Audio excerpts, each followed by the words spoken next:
Kabayo guys, yan naman. Nagigit sa maminaw.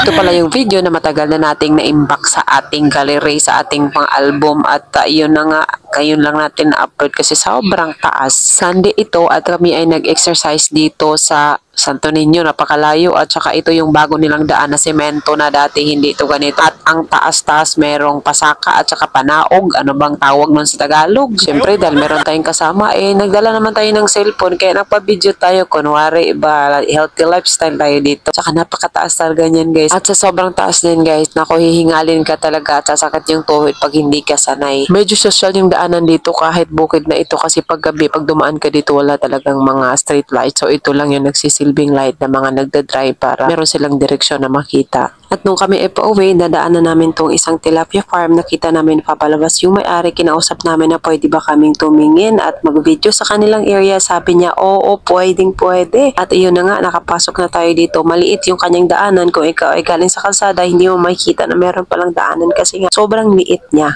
Umaga kami dito nakadaan mga alas 6:30 na ng umaga. At ayan na nga, papunta na tayo. Papalapit na sa kanilang mini lake na tilapia farm. So lake ito at hindi na sila nagbungkal-bungkal para buuin yung ganitong farm nila. So yung iba kasi dito, merong mga farm pero kino-cultivate nila. So sila talaga ang gumagawa. Pero ito, walang suporta ng gobyerno pag lake daw ang gamit. Tatanong namin sa may-ari kasi merong mga support from DA na ikaw magko-cultivate may minimum square size sa iyong farm na tilapia at bibigyan ka ng support na mga pagkain o yung mga i-feed na mga pagkain sa mga tilapia. Kung nakikita mo si Kuya, yung may nakapula, nag-feed siya ng mga tilapia at ang gamit niya ay yung parang may kawayan, ano mang tagakit kasi yan sa Bisaya, ewan ko ano sa Tagalog, bubugsay-bugsay lang niya at papakainin niya yung mga tilapia. So umaga sila nagpapakain nito kasi maganda yung panahon ngayong umaga. Nung kami ay nagpunta dito, napaka-fog talaga at ang lamig. At sa lugar na ito, marami talagang mga kahoy na natumba dahil nag-harvest sila ng falcata. So merong mga kahoy na yung mga sanga na hindi na pwedeng ibenta. So yung iba pwede ang gamitin pang gatong. So pwede kayo pumunta dito pero parang depende ata sa may-ari kung bibigyan kayo. Yan nga, pauwi na kami dahil nga nagtingin-tingin lang kami sa area at